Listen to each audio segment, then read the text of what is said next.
நம்முடைய பிதாவாகிய தேவனாலும் கர்த்தராகிய இயேசு கிறிஸ்துனாலும் உங்களுக்கு கிருபையும் சமாதானமும் உண்டாவதாக.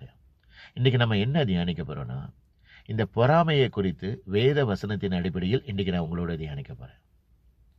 நீதிமொழிகள் 14வது அதிகாரத்தில் வேதம் சொல்லுகிறது, பொறாமையோ எலும்புருக்கி.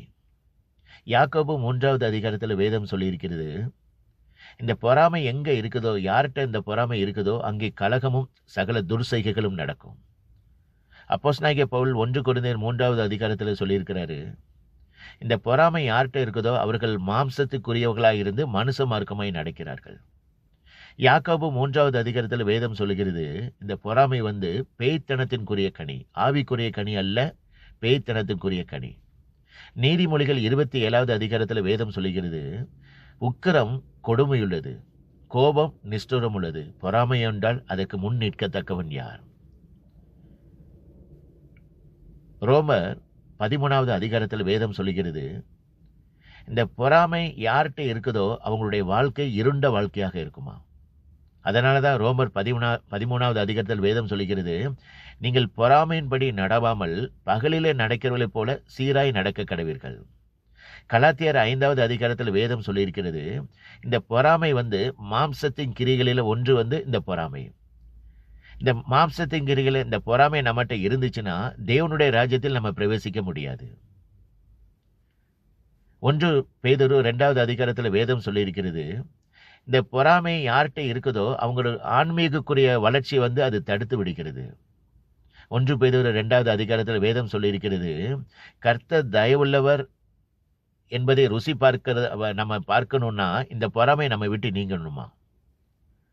லூக்கா 9வது அதிகாரத்திலையும் மாற்கு 9வது அதிகாரத்திலையும் யோவான் பொறாமையினால இயேசு கிறிஸ்துவை பார்த்து சொல்றாப்புல, ஆண்டவரே, உமது நம்மை பின்பற்றாதவர்கள் உமது நாமத்தினாலே பிசாசுகளை துரத்தினதை நாங்கள் கண்டோம், அதனால் அவர்களை நாங்கள் தடுத்தோம். அதுக்கு இயேசு கிறிஸ்து சொல்றாரு, அவர்களை தடுக்க வேண்டாம், என் நாமத்தினாலே அற்புதங்களை செய்கிறவன் எனக்கு விரோதமாக தீங்கு சொல்ல மாட்டான் அப்படின்னு சொல்லி வேதம் சொல்லியிருக்கிறது. என் இயேசு கிறிஸ்துவை எடுத்துக்கோங்க. பிரதான ஆசாரியர்கள் பொறாமையினால இயேசு கிறிஸ்துவை பிலாத்திடம் ஒப்பு கொடுத்தாங்க. இந்த பொறாமை ஒரு பயங்கரமான வியாதி. பொறாமையை நம்மகிட்ட இராதபடி நம்ம பாதுகாத்து கொள்ளணும். இன்னைக்கு அநேக ஊழியங்கள் என்ன நடக்குதுன்னா, பொறாமை இருக்குது. நம்ம சபைக்கு வர்றவங்க நமக்கு காணிக்க கொடுக்காம இருந்துடக்கூடாதுன்னு சொல்லிட்டு பொறாமையினால மற்ற சபைக்கு போகாதபடி தடுக்கிறாங்க. அதே மாதிரி சில சபையில் நமக்கு கூட்டம் வரணும், மற்ற சபைக்கு போயிடக்கூடாதுன்னு சொல்லிட்டு இந்த பொறாமையினால பலவித காரியங்களை செய்கிறாங்க. அதனால தான் அப்போஸ்தலனாகிய பவுல் 1 கொரிந்தியர் 3வது அதிகாரத்தில் சொல்லுகிறாரு, நான் நட்டேன், அப்போலா நீர் பாய்ச்சினான். பவுலும் அப்போலாவும் ஊழியக்காரர்கள் தான். நடிகரவனாலும் ஒன்றுமில்லை, நீர் பாய்ச்சுகிறவனாலும் ஒன்றுமில்லை, விளைய செய்கிற தேவனே ஆகும். அதனால் நம்ம என்ன செய்யணும்னா, எந்த ஊழியத்துக்கு ஊழியக்காரங்கிட்ட ஜனங்கள் போனாலும் அவங்க ரட்சிக்கப்பட்டாங்கன்னா நமக்கு சந்தோஷம்தான். இதன் நிமித்தமாக தேவனுடைய நாம மகிமைப்பட்டுச்சுன்னா நமக்கு சந்தோஷம்தான்.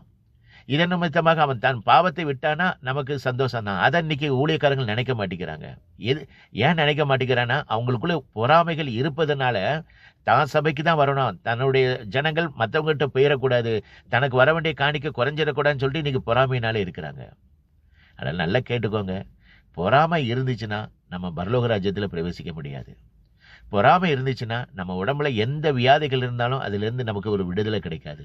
பொறாமை நம்மகிட்ட இருந்துச்சுன்னா நம்மளுடைய வாழ்க்கை இருண்ட வாழ்க்கையாக இருக்கும். இன்றைக்கு ஒரு தீர்மானம் பண்ணுங்க, ஆண்டவரே, இந்த பொறாமை என்கிட்ட இராதபடி என்னை பாதுகாத்துக் கொள்ளுங்கன்னு சொல்லி ஜெபம் பண்ணுங்க. கர்த்தர் உங்களை ஆசீர்வதிப்பாராக. இந்த உலகத்தில் உண்மையான ஒரே ஒரு தெய்வம் இயேசு கிறிஸ்து ஒருவர் மட்டுமே. இயேசு கிறிஸ்து சீக்கிரத்தில் வரப்போகிறார். உங்கள் பாவத்தை விட்டு மனம் திரும்புங்கள். பரலோக ராஜ்யம் சமீபத்திருக்கிறது. கர்த்தருக்கே மகிமை உண்டாவதாக. ஆமேன். அல்லேலூயா.